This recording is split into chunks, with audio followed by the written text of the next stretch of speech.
Okay, so let me begin with this question. Is it worth loving someone regardless of circumstances? Sabi nung iba, Pastor, pakiulit nga. Parang hirap yatang, di ba? Is it worth loving someone regardless of circumstances? Na kahit anong nangyayari, kahit anong ginawa sa'yo, kahit naggrabe yung nangyari, siguro alam nyo na yung next line ko, no? Dinurog yung puso mo. Grabe yung hirap na naranasan mo. Pag tinanong mo yung sarili mo, dapat ko pa bang mahalin ang tao na to? Minsan yung question, ang dami, ano? Ang daming question. Hindi siya madaling sagutin. Mahirap talaga po yan. Depende sa ating nararanasan. Depende doon sa degree ng ating nararanasan. Pero tingnan natin sa mga salita ng Panginoon kung saan tayo dadalhin ng tanong na to. Kasi mahalaga po na mayroon tayong basis. Dapat ba kitang mahalin? Anong klase ng pagmamahal? Maganda po yun. Kasi pag malinaw yung pagmamahal, masasabi mo kung karapat-dapat. Di ba? Kasi minsan nag-i-express ang tao ng sana, halimbawa sabing, I love you, anong ibig mong sabihin? Pag masama ang loob ko sa iyo, I don't love you anymore, anong ibig sabihin nun? So may mga ganun po tayo minsan na kaisipan at marahil nasasabi natin. Okay. Kung may title po ako na gustong iwanan is this. Love in action. Love and action. So isang bagay na mahalaga na makita natin. Naalala niyo yung preaching ko before Brother Alfie, meron akong topic. Naalala niyo pa? Pag hindi niyo naalala, ibabalik ko kayo sa grade 1. Buti na lang naalala niyo. So sige, grade 2 na ulit tayo. Yes, love fulfills. At nakita natin yung pagmamahal natin sa Diyos na sinabi ng Panginoon, love the Lord your God with all heart, soul, mind, and strength. And love your neighbor as yourself. It is about love. At nakita natin na malinaw ano itong pagmamahal na ito. Ngayon, ifa-follow up ko yon at ito ang title, Love and Action. Ano ang katotohanan, ano ang kahalagahan kapag ka ang pagmamahal na ating natututunan na natin sa Panginoon ay mayroon pong kasamang gawa or kilos. Okay, this is the verse that I'd like to begin. 1 Corinthians chapter 13, verse 13, it says, and now these three remain, faith, hope, and love. But the greatest of this is love. Siguro sa inyo po, sa iba, memory verse nyo to. Tatlo raw ang nananatili at mananatili magpakailaman. Pananampalataya, ang pag-asa at ang pagmamahal. Subalit ang higit na dakila sa lahat sa tatlo na to ay ang pagmamahal. Ang galing, no? So pananampalataya, napakahalaga po niyan. Pananampalataya nagliligtas at pananampalatayang ipinamumuhay. Ang pinag-uusapan po dito sa ating text, yung pananampalataya po na yan, yan po yung namumuhay sa pananampalataya. Para lamang po maging clear sa atin. Pag-asa yung kahit anong nangyayari, umaasa ka sa Diyos, anumang sitwasyon sa buhay. Okay, subalit yung pagmamahal, sabi po ni Pablo na sumulat, yan ang mas dakila sa tatlo na to. Mas dakila siya. Dahil makikita po natin sa mga mapag-aaralan natin kung bakit ni Paul binigyan ng ganong statement, but the greatest of this is love. If there's one thing that I'd like you to remember, bagay na i-meditate mo, bagay na for the whole week probably, maybe this is a principle for some this is the truth, pero tingnan po natin kung anong pwedeng magawa sa atin ng katotohanan na to. When love is active, the relationship is productive. When love is active, the relationship is productive. Ang dami na naman naglalaro sa isip nyo ngayon, no? Pastor, anong ibig mong sabihin yan? So, ang daming bagay na magpapaalala po sa atin. Pag pinag-usapan yung pagmamahal, at pag pinag-usapan yung relasyon. So titingnan natin ang katotohanan na to based sa salita ng Panginoon. Kasi mahalaga po yung tinatawag na relationship. Mahalaga rin yung tinatawag na productivity in relationship. Ibig sabihin, nagiging maayos ang relasyon. May problema. Hindi po nawawala ang problema ha, kahit na anong ganda ng relasyon.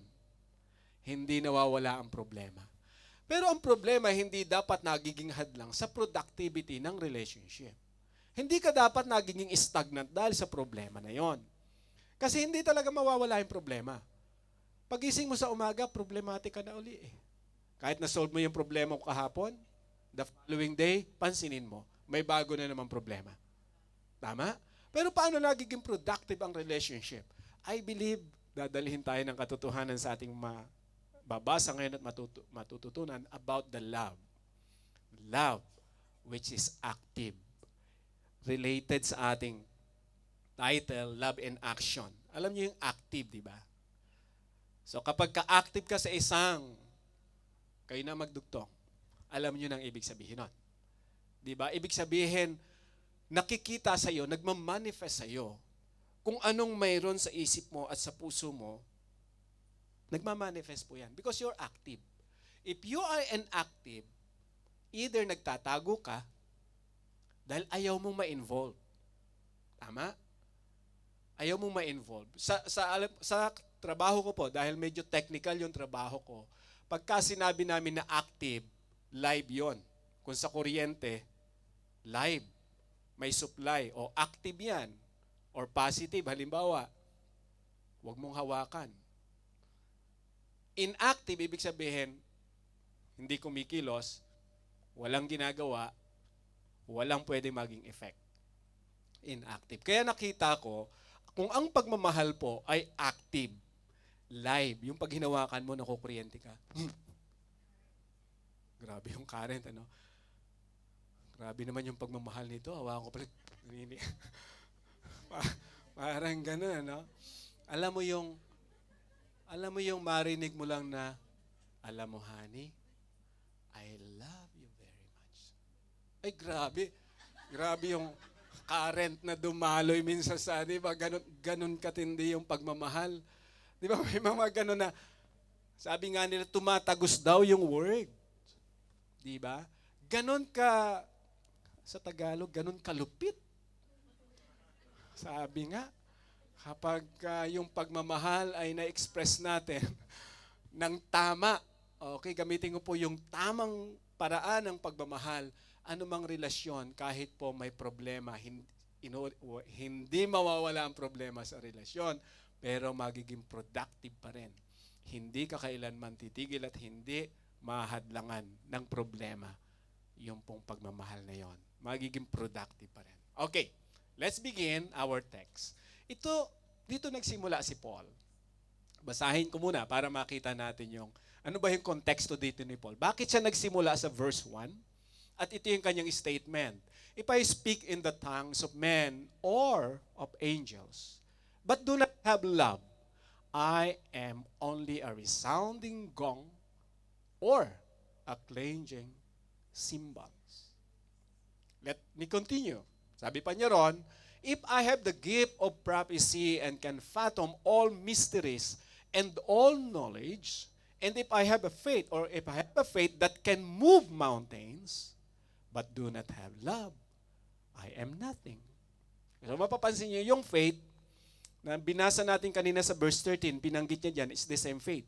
This is a living faith. Living faith. Hindi po yan yung saving na tinatawag. Kung ang pananampalataya mo, kaya mong kahit gabundok na problema, pag sinabi mo, wala sa akin yan, may magagawa ang Diyos. Ganon yun eh. Ganon yung klase ng faith na you can move mountain. Di ba sabi rin ni Lord yan? If you have that like a small seed, a mustard seeds. So mapapansin natin na si Paul, kinuha yung idea na yon. Maganda yung pananampalataya. Ang lakas-lakas. Pero sabi ni Paul, wala ka namang pagmamahal. It's nothing. Grabe yung terminology ni Paul, no? Ano ang ibig mong sabihin, Paul? Sa kabila ng paglilingkod ko sa Diyos, sa kabila ng pagiging busy ko sa church, sa kabila ng pagiging active ko sa ministry, Ang dami halimbawa, ang dami ko nang natulungan, Paul. Sabi ni Pablo, pero kung wala kang pagmamahal, lahat ng yan, zero. Grabe, no? Kasi yun yung point dyan ni Paul. Kung walang pagmamahal sa ginagawa natin, kahit pa tayo yung the best person in the world, the best preacher, the best Christian na sinasabi, but if there's no love, it's nothing. Okay, let me clarify. Let me continue first before I clarify some things. If I give all I possess, pansinin niyo yung idea ni Paul, no? All I possess to the poor and give over my body to hardship, that I may boast, but do not have love. Ano sabi niya? I gain nothing. Bakit sinabi ni Paul yung nothing? Sa ibang salita, para bang walang kwenta yung pinagagagawa mo, yun yung point ni Paul eh. Kung walang pagmamahal na nakikita ang Diyos sa iyo. Grabe, no? Bakit ganon kabigat yung sinabi ni Paul? Ang unang-una na dapat na maintindihan po natin dito, sino ang kausap ni Pablo? Kaya maganda to na makita natin. Teka, sino ba sinasabihan dyan ni Pablo? Mga bata ba? Kung mga bata, hindi nila maintindihan yan. Di ba? Medyo mabigat yung pananaw ay yung pangungusap ni Pablo. Pag binasa natin yung background, which is very important kasi na-share sa atin ni Brother Alfie, yung background na to, if we will go back to chapter 12, verse 27, ito yung background niya na, balikan ko lang para may idea tayo sa context ni Paul. Sabi ni Pablo, now you are the body of Christ and each one of you is a part of it. Naalala nyo yung sharing last week? You are part of the body of Christ. And God has placed, ito na maganda sinabi ni Paul, and God has placed in the church, first of all, the apostles, second the prophets, third the teacher, then miracles, then gifts of healing, of helping, of guidance, and of different kinds of tongues. Yun yung speak in other tongues, speak in other language. Gifts po ang pinag-uusapan dyan, ha? Let me clarify. Yan po ay mga talent, gifts na binigay ng Diyos. Kanino? Sa bawat nananampalataya.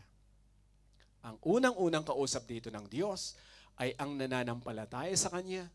Ang nagsasabi na, Lord, you are my Lord and my Savior. Kinakausap ni Pablo.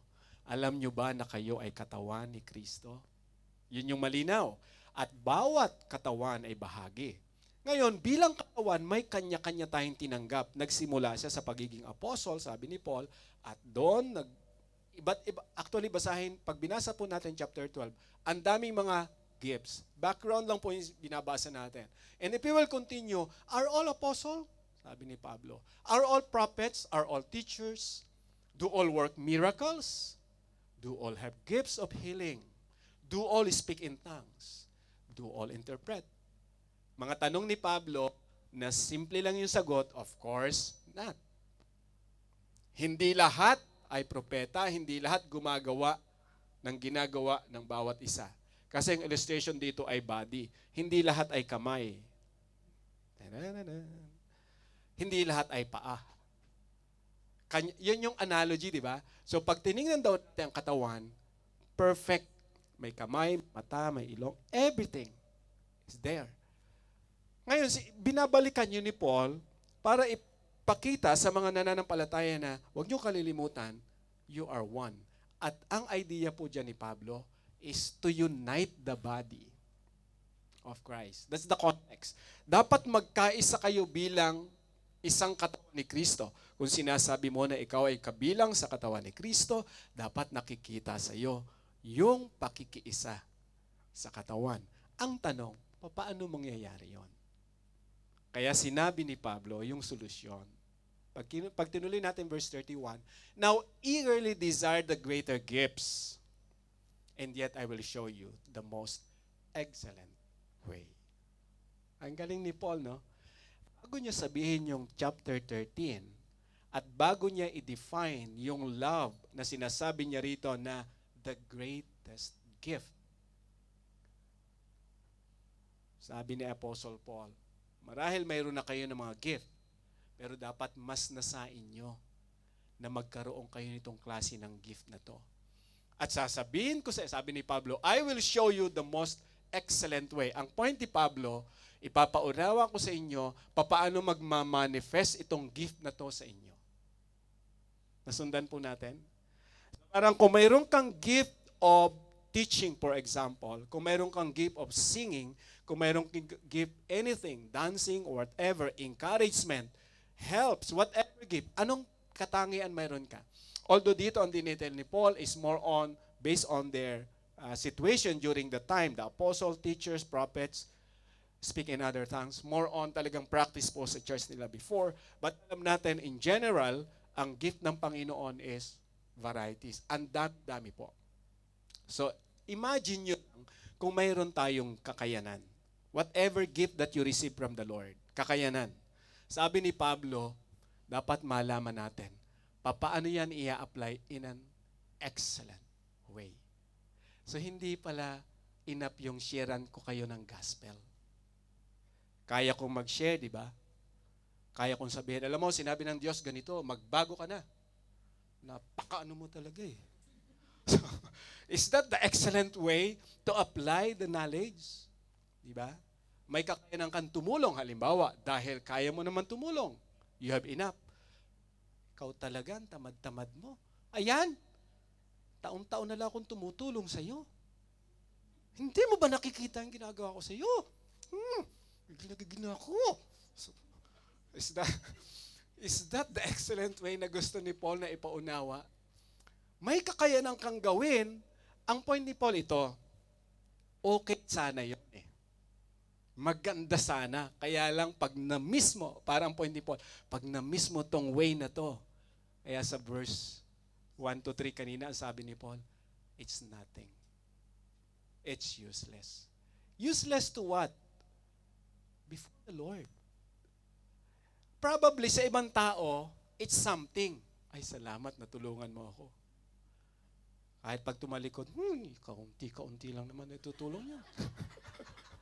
Alam mo yan, may mga ganong expression eh. Pagkaharap mo, salamat, natulungan mo ako. And feeling natin, it's something. Wow.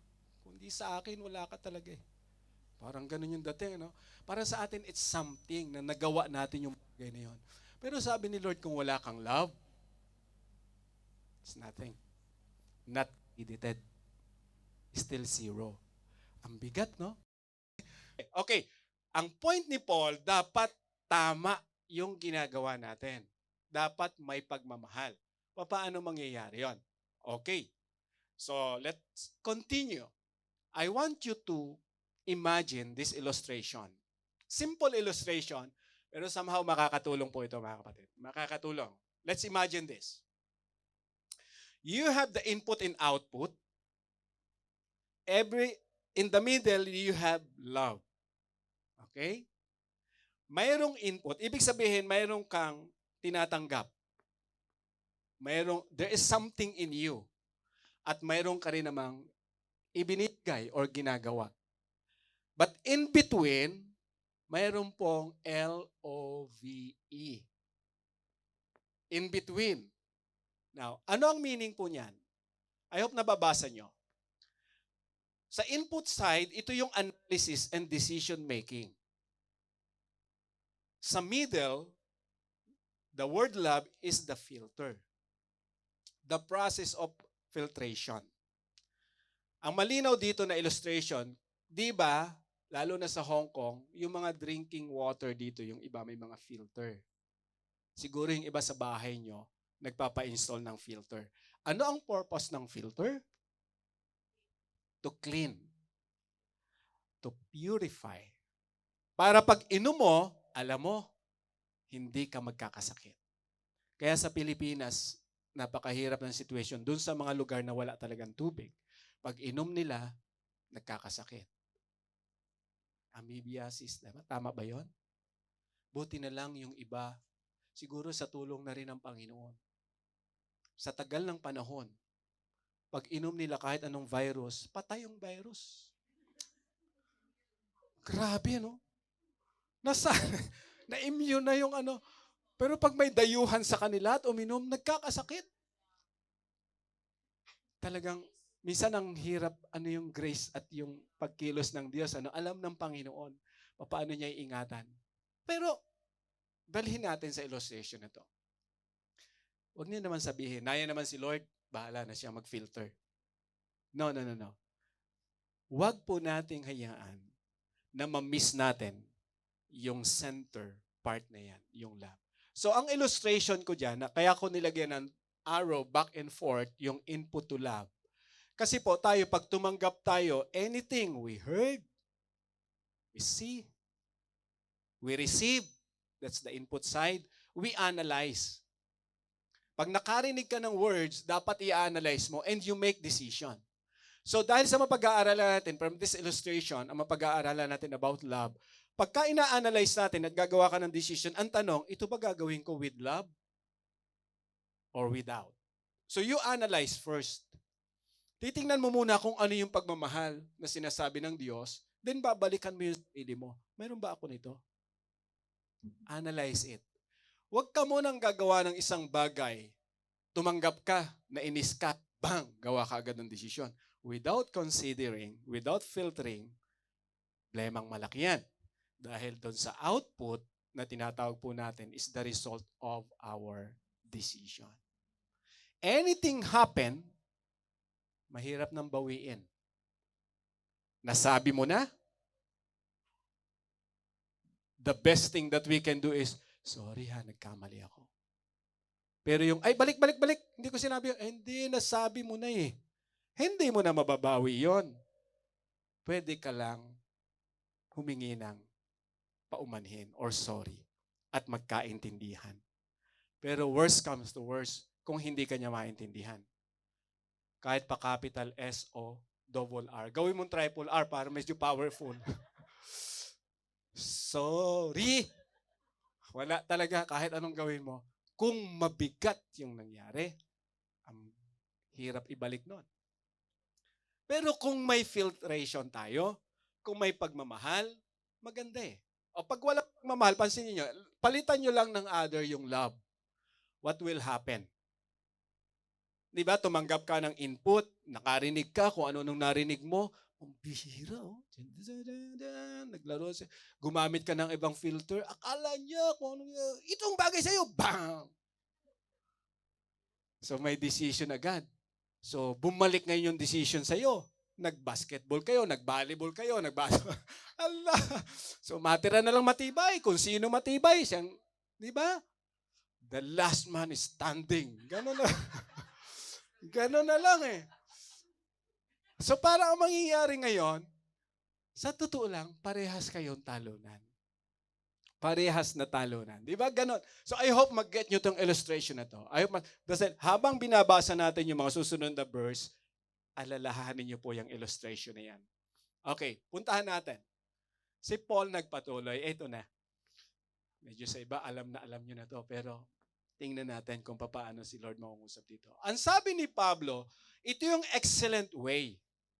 Kung mayroon kang gift, para magawa mo ng tama, kung anong mang talino, anong mang kaalaman mayroon ka sa buhay, this is the excellent way. You need to filter it. You need to couple it. Dapat makita yung unang-una raw, patient. Love is patient. Love is kind. It does not envy. It does not boast. It does not proud. Oy, grabe. Bugbog sarado tayo dyan kapag tinignan natin mabuti. No? Love is patient. Mayroon tayong kaalaman. Magbigay tayo ng isang example, specific. Mayroon kang kaalaman na higit sa tao na kausap mo, probably. Sabi ni Pablo, in-express mo yung kaalaman mo. Yes, sinabi mo sa kanya na mas magaling ka. Totoo naman eh. But the way you say it, if without love, it's nothing. Not credited. Pwede mo namang express yung kaalaman mo with love. Yung walang pride. Yung hindi nagmamalaki. Love does not boast. Love is patient. O, simulan muna natin sa sarili natin. Gaano mo pinagpapasyahan yung sarili mo? Kung mahal mo yung sarili mo, mayroon bang patient? Example lang. Kung mayroon kang gustong gawin para sa sarili mo, naghihintay ka ba sa tamang panahon? Minsan hindi. Sabi ni Pablo, love is patient.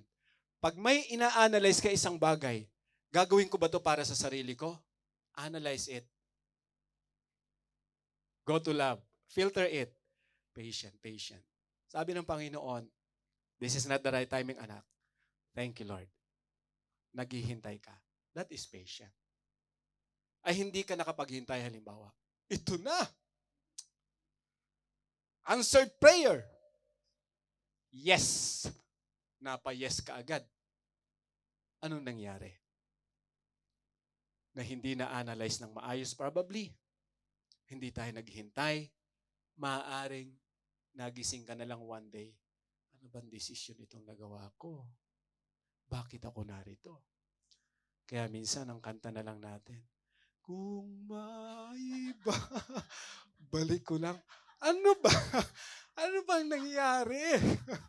Hindi mo na maibabalik yun eh. Wala na. Hindi mo na pwede. Alam niyo ba yung kanta na? Sino nakakalam ng kanta na? Ayan. Wala na. Kahit pa anong ganda ng kanta natin minsan, naroon na eh. Hindi mo na maibabalik ang lahat. Kasi hindi tayo naghintay halimbawa. That's for ourselves. How about for others? Pag makulit ba yung ibang tao sa atin, napagpapasensyahan mo ba? Minsan. Gaano kadalas yung minsan? Di ba? May mga ganong situation sa buhay, we need to analyze it eh.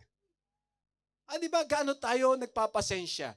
Sa asawa natin, sa amo natin, sa kapatid natin, sa anak nyo halimbawa, sa kaibigan nyo, anong pasensya ang nagmamanifest? Bigat, no?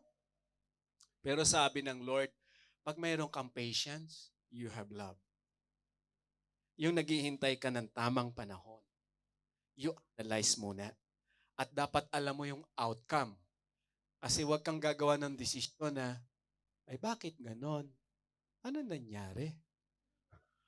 Hindi mo malang na-analyze muna bago ka gumawa ng desisyon. Kasi walang love eh, walang pasensya eh. Kind. Okay, di ba? Na yung pagiging good natin, may apply po natin. Kasi bunga ng pagmamahal yun eh.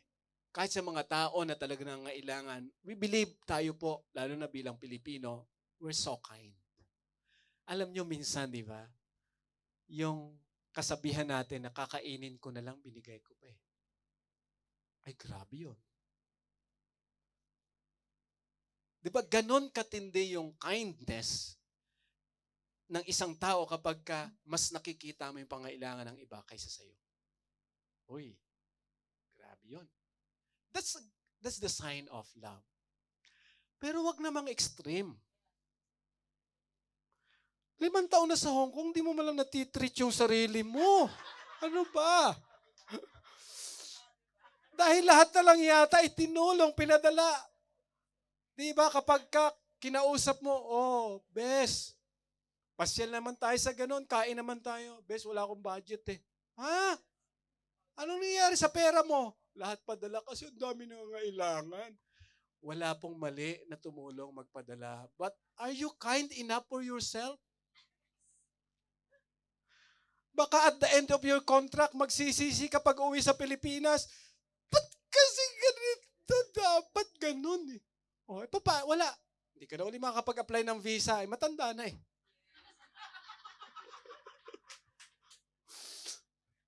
Retired.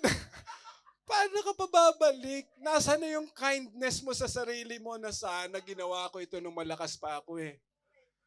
It's too late already. Alam niyo po itong point na to ni Pablo, pag na-balance natin, ang ganda ng effect nito eh. Ang ganda po niyan. Hindi lamang sa bawat isa, sa sarili mo rin. Pag-isip mo minsan. Hindi po ito, mamaya, hindi naman ni Paul yung balance niyan eh. So yung pagiging kind po natin, tingnan mo sa sarili mo kung kind ka. Huwag mo namang tipirin sobra yung sarili mo. Na halos ang kinakain mo, wala nang vitamins. Puro asin na lang. Ay, magkakasakit sa bato. Ano ba? Hindi ka man lang kumain ng masustansya. Pumunta ka sa restaurant na yung vegetables na masustansya, kumain ka pa minsan-minsan. Huwag naman lagi. Baka naman maubos yung budget. Pero i-treat mo naman yung sarili mo. Bes, sweldo ko ngayon, may lycee ako. Tara, kain naman tayo. Kahit, diba, ma-enjoy mo naman na pagtutulog ka sa gabi, Lord, salamat. Kain ako na masarap. Of course, sa Pilipinas, masarap din yung kinakain nila eh. Pag nagpadala nga ng picture, ang gaganda eh. Mas maganda pa rin sa picture mo rito. Ano ba? Ano ba? Diba?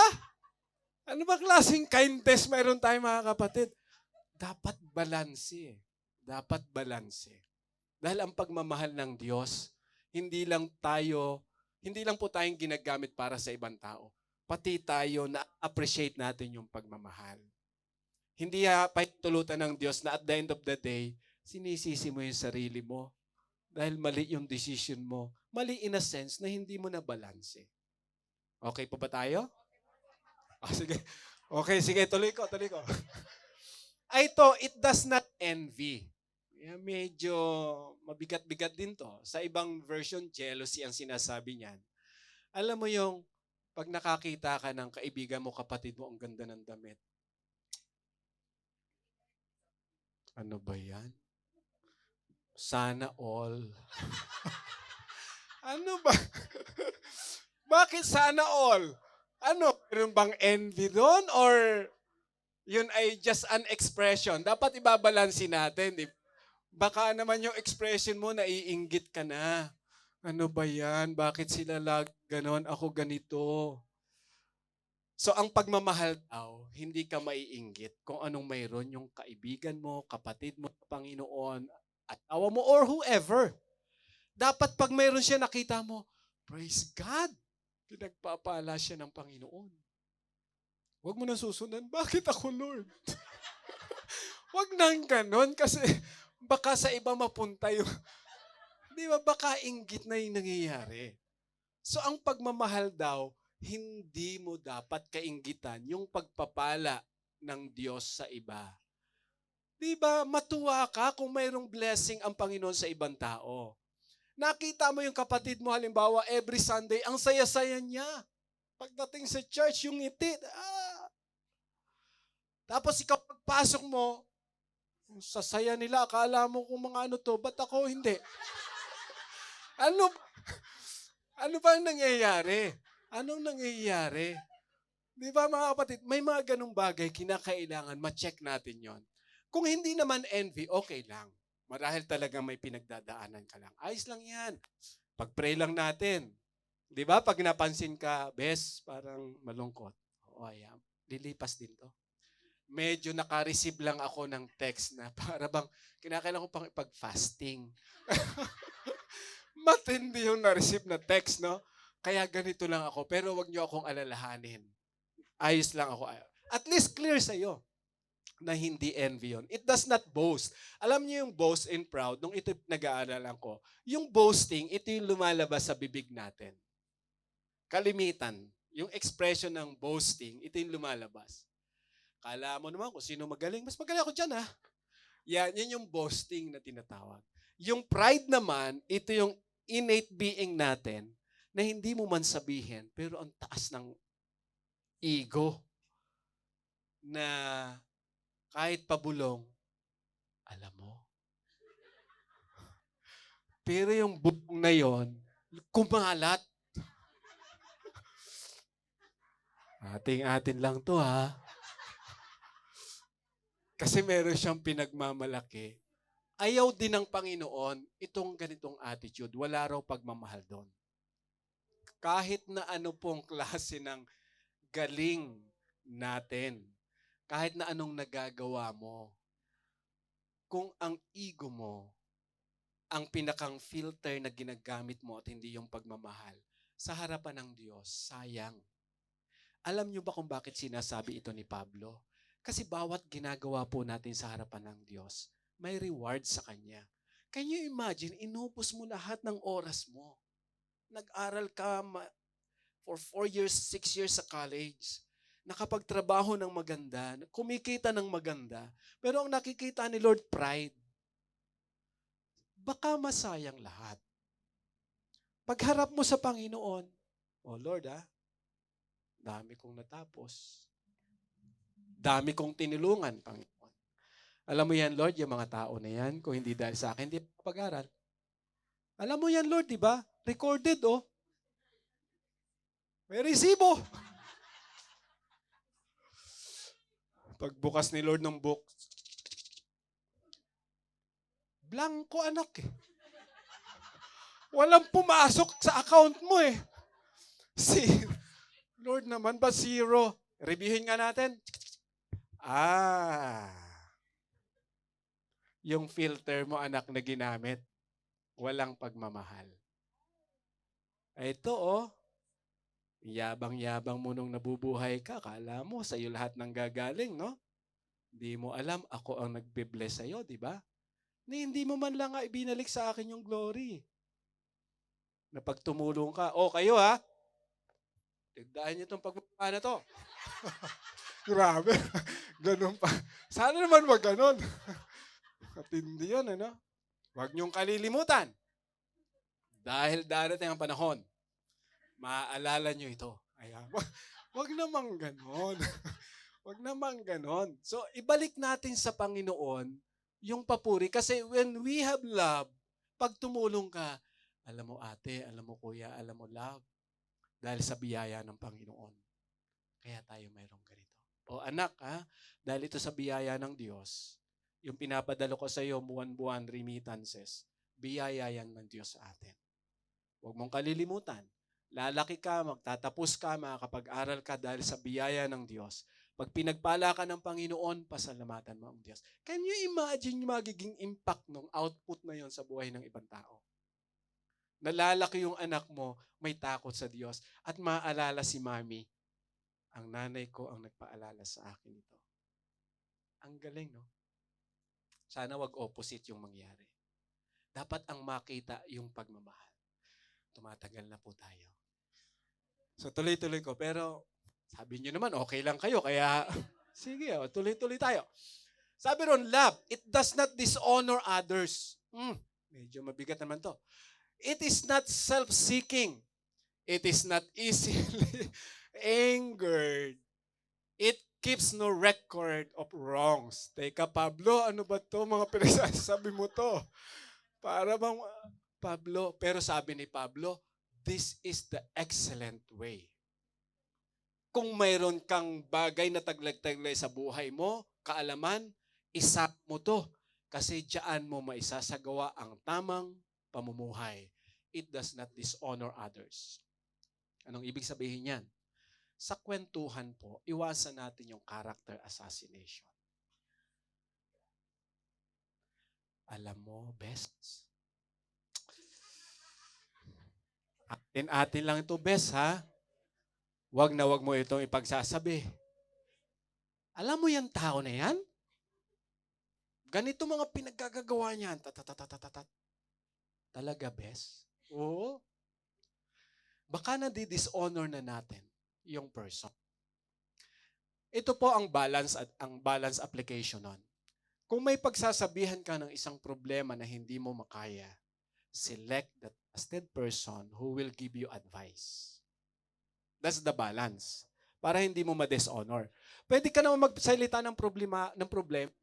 Alam mo ate, grabe talaga yung problema ko sa tao na to.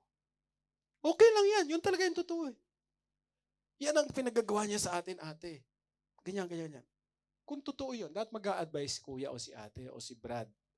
Alam mo kapatid, ang pwede natin magawa, ganyan. Tutulungan ka. Pero kung sa tingin mo, ano mang magagawa? Parang yung, kwento-kwentuhan lang to ha. Huwag mo yung pagsasabi. Baka chismis lang. Honor na po yun. That is dishonoring.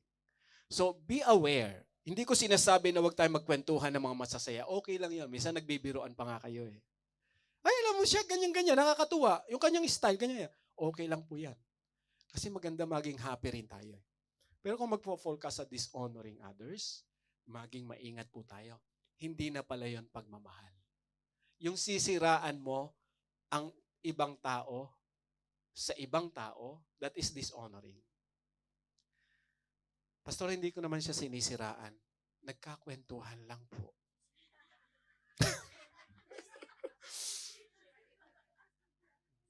Ito naman hindi chismis na pag-uusapan lang. So may mga ganun. So, kayo po ang nakakaalam kung paano yung words lumalabas. Pero kung halimbawa, ikaw yung tumatanggap ng words at alam mo yung filtration na tinatawag ng pagmamahal, i-correct mo kung mayroong mali. Ano ba, nakita mo na, ay iba na to ah. Iba na yung kanya sinasabi. Medyo may pagkasira na yung terminology niya. Pwede itama mo yung person. Alam mo, medyo siguro ibahin mo yung iyong pagtanggap. Kasi mahihirapan ka pagka ganyan. So, turuan mo yon. Nakuha niyo po yung point dito. Yung dishonoring other people, dapat mag-ingat po tayo sa kwentuhan. Baka chismis na. Hindi na po maganda. Huwag mong sasabihin ng isang bagay na hindi naman talaga totoo. Pastor, sinabi niya eh. Totoo ba yon? Hindi ko po alam eh. O bakit mo ikikwento? Kaya chismis nagsisimula at yan po ay pinagmumula ng away dahil wala ng pagmamahal doon. Di ba? It does not self-seeking. Yung puro na lang sarili natin Pansin niyo yung series statement ni Pablo. Kung madi-dishonor mo, probably, ang nakikita mo kasi yung sarili mo. Ako na lang inaapi, ako na lang laging ganyan, ako na lang. So pag ang nakikita natin lagi sarili natin, sa ginagawa natin, ang sabi ni Pablo, hindi na yan pagmamahal. Hindi masama na makita natin yung sarili natin. Pero sa pagtingin natin sa sarili natin, nadi-dishonor na natin yung ibang tao, mahirap din. It is not easily angered. Tinuloy ni Pablo. Hindi sinabi ni Pablo, it's not angered or hindi naman sinabi ni Pablo na masama o kasalanan ang magalit. Pero yung kaunting galit agad, ano ba yun? Yung narinig lang ng kaunti, ala ay talaga namang parang, ala ay sabay ka na. Ang point dito ni Pablo, easily angered, wag po agad tayo magre-react. Again, the illustration. Filter it. May narinig ka. Nabasa mo sa FB. Alam mo si nagparinig. Aba, ay nag-react agad at galit na galit. Oy, hindi ako ganyan ha. Nag-reply, hindi naman ikaw yung sinasabi ko eh. Ay, problema kayo. So may mga ganong situation na akala natin, para sa atin yung sinasabi, hindi naman pala sa atin, nagagalit ka agad. Nagre-react ka agad. Teka, bato-bato sa langit, tamaan mo gawin. Wala po akong... This is the common situation sa panahon ngayon. Sa ating pong, kumbaga ay platform ngayon na halos lahat affected talaga. Huwag ka pong pabigla-bigla. Pag nakaramdam ka ng nainis ka, filter it with love. Analyze it. Nainis ba ako sa tao na to? Nainis ako. Paano ko sasabihin yung inis ko sa kanya? Nafi-filter mo ng love. Hindi ka basta, inis na inis ako sa iyo. Bakit? Wala lang. Ano ba yun? Wala lang. Basta nainis ako sa iyo. Ang hirap nun. Ang hirap intindihin nun. Sabihin mo kung ba't ka nainis. Hindi ko nga alam eh. O siguro sa mga asawa, baka naman naglilihi lang. O, yung mga ganun narinig ko sa mga lalaki. Naglilihi pala si Mrs. Naintindihan ni Mr. Di ba may mga ganon? Understandable. Pero yung wala talagang reason, nagagalit, medyo i-filter po natin ang pagmamahal. No record of wrongs. Maganda rin po ito na maiwasan po natin. Ang pagkakamali, from time to time sa iba, bumabalik talaga. Yung nagawa niya last year, umulit. Ano ba yan? Ito na naman tayo. Ang masakit, yung last week, umulit after a week. Ano ba yan? Kaya sabi ko lang last week. Ay, mas masakit. Kahapon lang sinabi. Ano ba yan? Ano ba? Hindi ba? Nagkakaintindihan ba tayo? Mali na kahapon. Tapos ngayon, mali na naman. So, ngayon, nare-retain sa atin yung wrong. Di ba? Yung ganun. ang point dito ni Pablo, hindi talaga mayaalis sa kaisipan natin na maiwanan yung pagkakamaling nagagawa sa atin. Kaya lang, papaano mo ngayon itatama yung pagkakamali ng iba na nagagawa sa atin kung ang laging nakikita natin ay yung pagkakamali at wala ka na nakikitang pagkatuwid o itama mo siya. Ay, pastor, itinatama ko naman lagi, hindi nakikinig eh. So therefore, wag mong hayaan na yung pagkakamali na nakarecord sa iyo ay mulan ng isang desisyon na masisira ang relasyon. Dahil kung ang magiging basis mo, kaya ka gumawa ng isang desisyon ay dahil sa pagkakamali, kung yun lagi ang tinitingnan mo, hindi mo nakikita yung kabutihan na ginagawa sa iyo. Mas mabigat yung kamalian na ginagawa sa iyo. Pwede kang, okay, sabihin natin, medyo yung analysis pinalawak mo. Kumuha ka ng weighing scale, timbangan. Kunin mo yung pagkakamali, ilagay mo doon sa left. Pak. Kunin mo yung tamang ginawa, ilagay mo sa right. Pak. Alin naman bigat? Pagkakamali pa rin. Isipin mo pa uli. Baka naman mayroong tama na ginawa na ayaw mo lang ilagay. Kasi nakikita mo yung pagkakamali. Diba? Ang daming tamang ginawa, ayan o sa paligid. Ayaw kong ilagay, pastor, kasi ano ba? Paano mo pinifilter? Anong klaseng pagmamahal yung ina-apply? Di ba lagi nating nakikita yung pagkakamali? Ang dami namang ginawang tama eh. Kung ang nakikita natin ay yung mga tama na ginawa, ay salamat sa Lord. Kasi lahat naman tayo talaga may pagkakamali. Kaya nga mayroong pagpapatawad na ina-apply. Yun lang po yung point dito ni Pablo. Huwag mong hayaan na yung pagkakamali ang siyang naka-built-in sa mind mo. Dapat makover yun ng tamang mga ginawa. Magmimix kasi yun eh. O kumuha ka ng kiluhan. Okay pa rin naman pala yung magandang ginawa eh. O solve ang problema. Sige, honey. O bes, ganyan-ganyan. Susunod ha. Iwasan mo na. galit agad uli. Ano? Hindi kasi nga hindi maiwasan talaga na mainis ka pag pabalik-balik. Pero ang point dito, the outcome of your decision must be governed by love. Dapat naroon yung pagmamahal na hindi ka gumagawa ng desisyon dahil doon sa pagkakamali na ginawa sa iyo. Nakita mo na balanse mo, may kabutihan ka rin namang ginagawa. Dapat baguhin mo yung sarili mo. In the first place, ha? Pag tama po yung reaction nyo, laging may pagmamahal, yung reward naman nasa inyo eh. Wala doon sa nagkakamali. Akala nyo ba na dahil sa kanyang pagkakamali, nababawasan yung reward nyo? Hindi. Mababawasan lang yung reward nyo pag pinatulan mo yung pagkakamali niya. Parang ano lang yan eh. Correct minus wrong sa examination. Parang ganun ko lang titingnan yan eh. Ang dami na sanang tama, ano? Okay, may mali din. Di minus. Kada pagkakamali mo, nawawalan ng kabuluhan ngayon yung bagay na ginagawa mong tama. Nasusundan niyo pa po ba? Okay pa kayo? Sige, tutuloy ko na para... Okay, let's continue. Love does not delight in evil but rejoices with the truth. It always protects, always trusts, always hopes, always persevere. Ganda, no? Pagmamahal daw, naroon talaga. Hindi ka natutuwa dun sa mali. Ibig sabihin, hindi ka nag-a-agree. Pagkamali, huwag mong ayunan. Pero dapat may pagmamahal ka. Rejoice with the truth. Dapat yung tamang desisyon naroon. Alam mo, honey, mali talaga yung desisyon mo.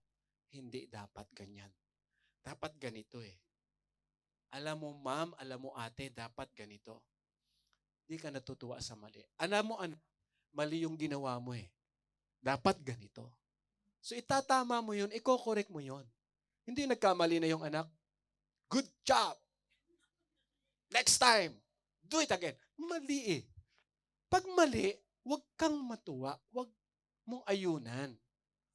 Ay kasi mami, sinaktan ako kaya yun. Sinaktan ko rin. Anak, mali nga yun eh. Mami, sinaktan ko rin. Good job, anak. Mali.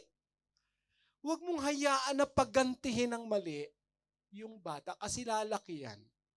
Nadadalhin niya yung ganong mentality. Baka bumalik sa'yo in the future. Mahirap po kasi by principle, kung ano yung tinatanim natin, aanihin natin yan. Huwag nating hayaan na yung pagkakamali, ayunan natin ang ayunan.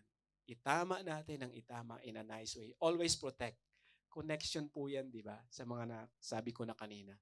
May protection. Halimbawa sa pamilya, usual na nangyayari sa pamilya.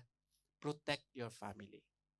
Pag may problema sa pamilya, huwag dalhin sa kaibigan at ipagsasasabi. Unless, may ano naman po rito mayroon tinatawag na exemption. Kung yung best friend mo na yon is trusted person and kabilang na rin halos sa pamilya. Kasi baka makatulong yung friend mo. Pero kung wala namang connection sa pamilya mo, yung best friend mo, nakita mo lang sa palengke, namamalengke ka, inis na inis ka, dahil nagkaroon ka ng problema sa asawa o sa anak. Alam mo, ate, yung asawa ko. Sino ba yung kausap ko na to? Tendera, halimbawa, na palengke lang. First, kung ano naman pagsasabi mo na problema nyo mag-asawa, wag. Protect your marriage. Problema mo sa anak, protect your son, protect your daughter. Huwag mo ikakwento kung kani-kanino. Kasi pag alis mo, umalis ka na, may dumating din na ibang tao, sabi no, alam mo yung kwento, nakikita mo naglalakad na yon. Ay, nako. Grabe pala yung problema niya sa pamilya niya. Ganyan. Ay, talaga? Ay, di kumalat na. Tapos nakita ka one time, ay, ikaw pala yung sinasabi ni ate. Ay, nako. Ano sinabi sa'yo ni ate? Ganito raw. Pamilya si ate. Babalikan mo ngayon. Wala na Nasira na yung protect your family. Halimbawa sa mag-asawa, protect your spouse. Pag kayo may problema bilang mag-asawa, pag-usapan. Huwag ipagsabi-sabi kung kanino. Minsan nga kahit sa anak hindi dapat sabihin May mga bagay na gano'n, ano? Kasi baka naman pag sinabi mo sa anak, ang dating doon sa anak mo, yung asawa mo, napakasama. Huwag naman. Huwag. Dapat proteksyonan mo yung asawa mo. As much as possible. Kasi mahalaga po sa pagsasama, kahit may problema, pag may pagmamahal, I believe, may productivity na mangyayari. Ngayon, kung halimbawa may nasabi ka, at pwede mo pa namang i-correct, itama. Anak, yung nasabi ko sa iyo nung nakaraan magpasensyahan mo na ang mama mo. Masama lang talaga ang loob. Pero yung daddy mo, hindi naman siya talaga ganon. Sana maintindihan mo. So, hindi ganon yung ibig kong sabihin. Dapat yung honor kasi ng anak sa magulang na mi-maintain ng magulang na ipasa sa anak. Diba? Mahalaga po yan. Yung protect, always protect. Number one na kinakausap po dyan is the family. And then, the same principle sa ibang mga kaibigan. Protect your friend. Protect your employer. O ito, gusto kong bigyan ito ng point. Protect your employer. Huwag mo naman siraan yung employer mo. Sabi nung iba. Diba? Bakit po sinasabi natin to? Kasi, remember, we are the body of Christ. Okay. Dalhin ko sa isang situation, nag-i-evangelize tayo. Alam niyo evangelism? Nag-share tayo ng gospel. Sa evangelism, huwag yung employer mo ipagkikwento mo. Baka maikwento mo si madam. Alam mo, yung madam ko, ganyan-ganyan. Teka muna. Maging maingat. Wala pong mali na ikwento si madam. Kung hindi naman nakakasira at hinihinga mo lang naman yung ate, ano bang gagawin ko? Kasi ganito si madam Alam mo yun, the motive behind is very important. Mas maganda nga unahan mo na, ate, gusto ko lang humingi ng advice kasi hindi ko minsan maintindihan si madam Anong gagawin ko? Yan. Hindi mo siya sinisiraan. Nakukuha niyo po? Okay pa tayo. Always trust. Ano ang balance ng always trust? Hindi po ibig sabihin always yes, sir, yes, Ma'am, because I trust you. Hindi always yes ang ibig sabihin yan. Always trust. Ibig sabihin, you analyze, naka-receive ka ng news, naka-receive ka ng something, analyze it, filter it with love. Yung ba dapat pagtiwalaan? Kasi the word always trust here ay pagka inanalyze mo mabuti at wala naman talagang pagkakamali, pagtiwalaan mo. Kaya lang in general, baka mamali yung ating understanding. Sabi ng Bible, always trust. May nag-text, ate, kailangan ko ng pera, 10,000. Ito ako, si Gloria. Yung kaibigan ko si Gloria na kailangan 10,000. Send ka agad. Kasi nagtiwala ka. Di ba may mga ganon? Di ba may mga ganon, di ba? Always trust. Yung pala, hindi si Gloria yun. Si Goryo pala. Iba pala yung tao. Yan po ay talagang totoong nangyayari sa buhay. Apply po yung wisdom.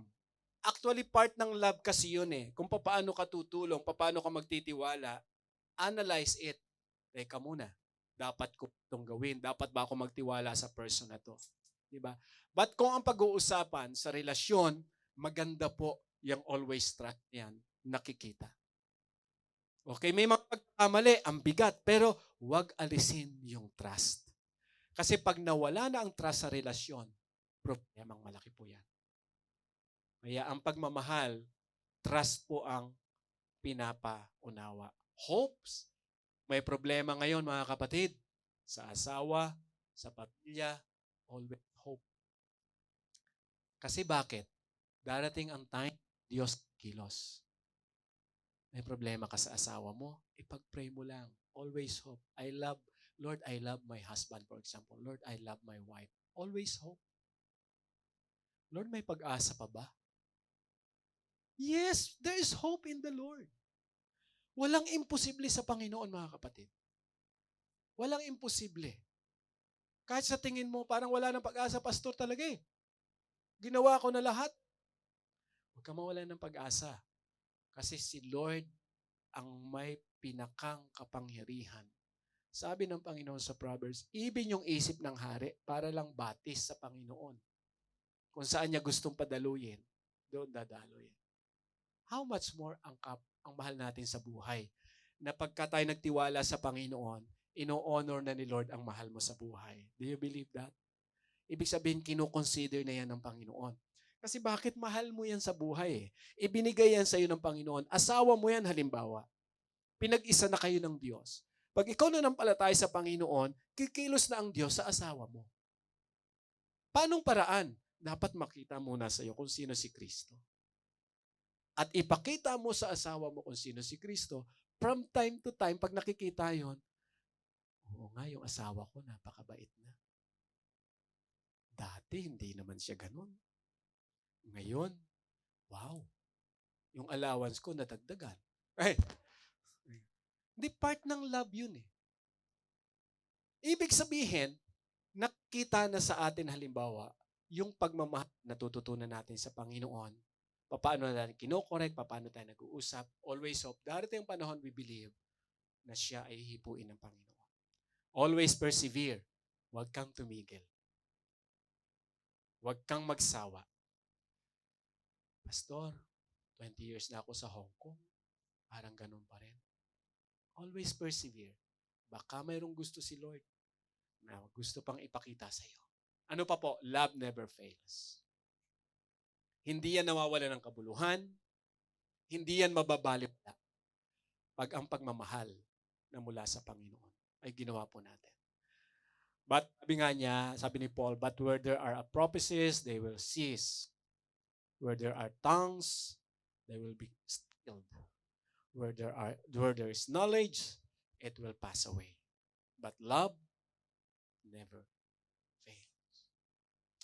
Kaya sabi ko po, if you read this, love is an expression that demands action. Kumusta po yung love natin?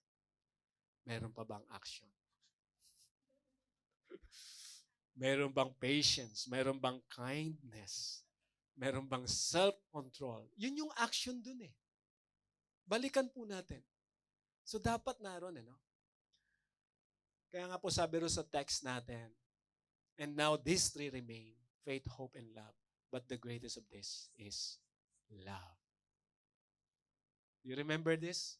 When love is active, the relationship is productive.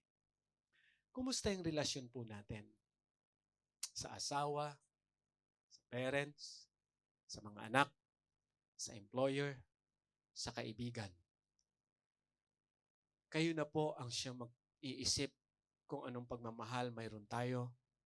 Kung yung bang pagmamahal na yun ay active in a sense, base sa ating natutunan ngayon, by context, kung paano in-explain, kung paano ni Paul sinabi yung pagmamahal. Kasi anumang relasyon, kapag po mayroong pagmamahal na nagmumula sa Diyos, magiging productive. I believe that. Kung both mayroong pagmamahal, ang problema, paano kung isa lang ang may pagmamahal na kagaya nito? Medyo mabigat.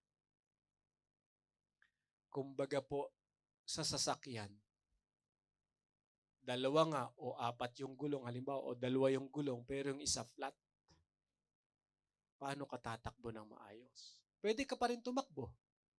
Pero ang hirap nun kasi yung isa ay medyo flat. Maghintay. Kasi darating ang time, may vulcanizing shop sa una-unahan, palagyan mo ng hangin para sa susunod na takbo mo, ayos na. Tama? It's the same thing. Kung tayo po ay magpipersevere, sa una-unahan, sa bandar pa roon, naroon yung pagkilos ng Diyos na naghihintay sa iyo, sa asawa mo, sa mga anak mo, para ayusin niya anumang relasyon na medyo hindi po maganda. Umpisahan natin yung pagmamahal na to.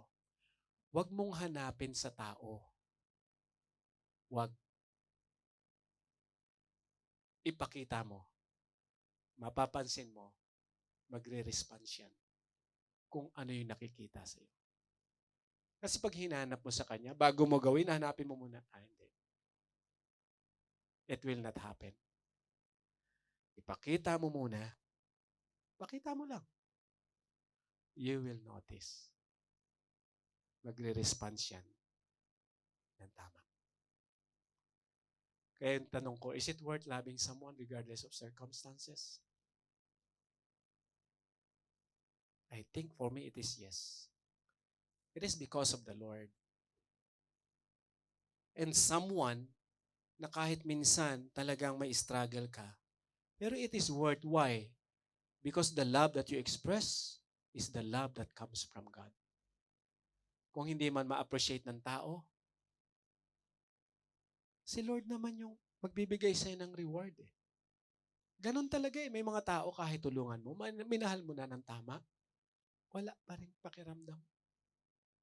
Pero si Lord, lagi kanyang tinitingnan. Lagi kanyang sinasamahan. Amen? Tingnan mo nga yung katabi mo kung okay pa. Yes. Okay pa naman eh. Strong? Okay. So my last advice is this. Don't stop loving. I love you. So ipakita po natin yung pagmamahal sa ating pananalita, sa ating kilos. Diba? Pakita natin dahil ang Panginoon ay mayroon pong magagawa para sa bawat isa. Amen? Pwede tayong tumayo at pasalamatan natin ang Panginoon. We thank you, Lord. Hallelujah. Marami pong sitwasyon sa buhay na nais ng Lord na patunayan sa atin na ang pagmamahal talaga ay napakahalaga sa atin. Sa gabay at tulong ng Panginoon, sikapin po natin na ang pagmamahal na to ay ma-express natin ng may tamang pagkilos. Panginoon, nagpapasalamat po kami dahil sa sarili po namin, nakikita namin, mahirap po talaga, Panginoon. This is the reality sa aming buhay. Subalit dahil kami nagtiwala sa iyo, itinuring niyo kami, O Lord, na iyo pong katawan. Ang Santong Espiritu ang siyang nangunguna sa amin dahil kami anak niyo. Ang aming espiritu ay binuhay niyong muli. Tinubos niyo kami sa kasalanan. Inahon niyo kami sa pagkaalipin sa kasalanan. Kaya Lord, kami ay naniniwala na ang pagmamahal na to ay posible po namin na maranasan. Dahil ikaw ay Diyos na totoo. Ikaw ang pinagmumulan ng pagmamahal at kung kami lalapit sa iyo at magsasubmit kami sa iyo, tuturuan niyo po kami ng tamang pagmamahal. Isang pagmamahal na hindi natutuwa at mali, kundi sa mga mabubuting bagay, subalit nagagawa namin sabihin yung aming pong side ng maayos. Isang pagmamahal na ang tinitingnan namin, Lord, ay ikaw. Ikaw ang nag-glorify, hindi ang aming pong sarili. Isang pagmamahal na hindi nababase kung anong achievement mayroon kami. Kung anong kaalaman, knowledge, kung anumang tagline namin sa buhay na to. Kundi isang pagmamahal, Panginoon, na natututunan namin sa iyo. At ito, O Diyos, ay mga sinabi mo sa iyong mga salita. Ito, Lord, ang gagawin po namin na filter. Ito yung pangsala po na gagawin namin na kung kami ay magdidesisyon, kung kami may sasabihin sa tao, titingnan muna namin yung aming sarili. Kung ito ba ay dahil sa pagmamahal namin o dahil naiinis kami, nagagalit kami, hindi namin makontrol yung sarili namin. Lord, tulungan na turuan niyo po ang bawat isa sa amin. Sino man, Panginoon, ang may struggle marahil sa amin pong emosyon. Ikaw lang po, O Diyos, ang makatutulong. Ikaw lang po ang aming kalakasan. Lord, we submit ourselves to you. Tulungan niyo kami, Lord, na ipagkatiwala namin. Ipasakop namin sa iyo, O Diyos, yung bagay na yon sa area ng buhay namin upang hindi na po kami yung nasusunod. Hindi na po kami pabigla-bigla. Nakikita namin yung pagmamahal na i-apply namin ito ng tama. At sa bandang huli, Panginoon, sa aming mga desisyon, ikaw po yung nag-glorify namin. Ang tao ay nai-encourage namin. Instead na makasakit kami, nagagawa po namin yung tama, nakakapagsalita kami ng tama. At kung sila man ay nasaktan sa aming mga sinabi, Lord, marahil ito yung pamananalita na lubos na sa kanila po ay mabigat at hindi nila maintindihan. Bigyan niyo po kami ng wisdom na maipaunawa yon. Upang nang sa ganon, Panginoon, sa relasyon, anuman yung relasyon na dapat namin patatagin, Lord, mayroong pagmamahalin, understanding sa bawat isa na ang aming nakikita, Lord, ay ang pagkilos niyo. Kaya maraming salamat, Lord. Pinagkakatiwala ko po ang bawat isa na narito ngayon, even sa mga nakapanood. Lord, ang pagmamahal na aming natututunan sa iyo, ang manatili po sa aming puso. Maraming salamat, Panginoon. Pinupuri ka namin, pinapasalamatan ka namin, dahil sa iyo mayroong kaming tagumpay. We honor you and we bless you. We give you thanks. And this is our prayer in Jesus' mighty name. Amen and amen and amen. God bless you po, mga kapatid. Maraming salamat.